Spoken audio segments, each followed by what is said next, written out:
Good evening. Now it's 7 p.m. So I would like to quick bring here some English collocations. What are collocations? So collocations are combinations of two or more words which frequently occur together. For example, if someone says she's got yellow hair, we would probably be understood, but it's not what would ordinarily be said in English. We'd say she's got blonde hair. In other words, yellow doesn't collocate with hair in everyday English.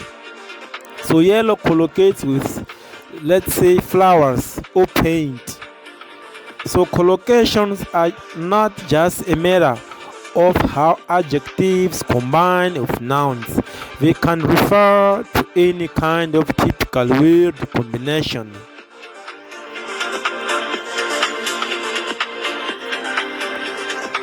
For example, whenever we say like this, arouse someone's interest, lead a seminar. For example, this is a kind of collocation, arouse someone's interest. Or example, fundamentally different. So here is a kind of adverb plus adjective, and I said fundamentally different. Or adverb plus verb. For example, flatly contradict.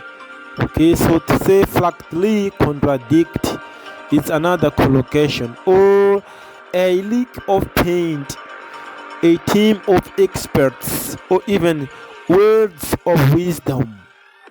Okay, so there is much more about different grammatical types of collocation. We can also include this with some phrasal verbs. Example, come up with, run up, a day or two, or even compound nouns. For example, economy, drive, stock market.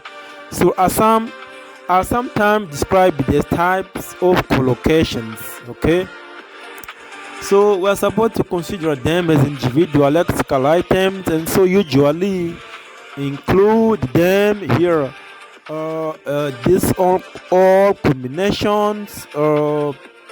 Example, come up with a suggestion, okay, or run up a bill, or adhere to your principles, or even go on an economy drive, or play the stock market. However, it is not always easy to separate collocations and compounds, and whether they are useful for learners as an important part of the vocabulary of a topic.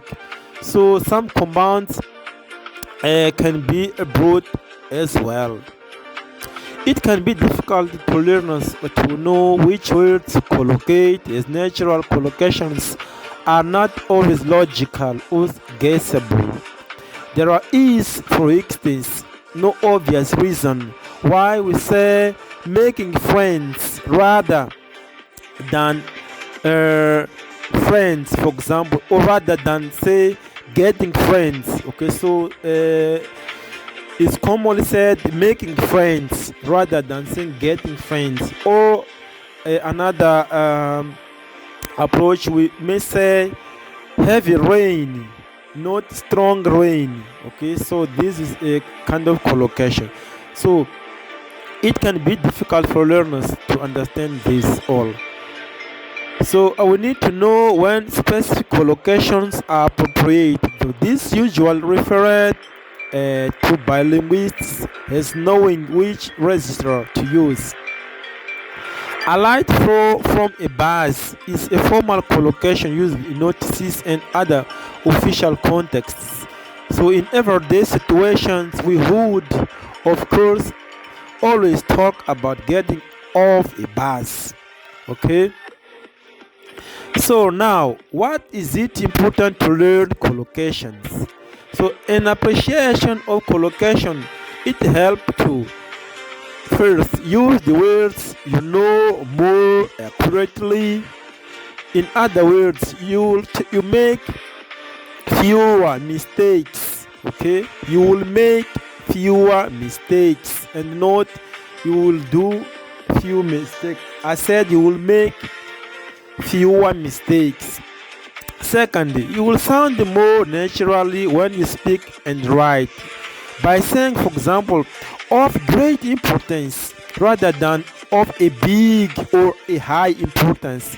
So you won't just be understood, you will quite rightly sound like a fluent user of English. Vary your speech and probably more importantly, your writing instead of repeating everyday words like very, good, or nice. You will be able to exploit a wider range of language. So this is the third reason.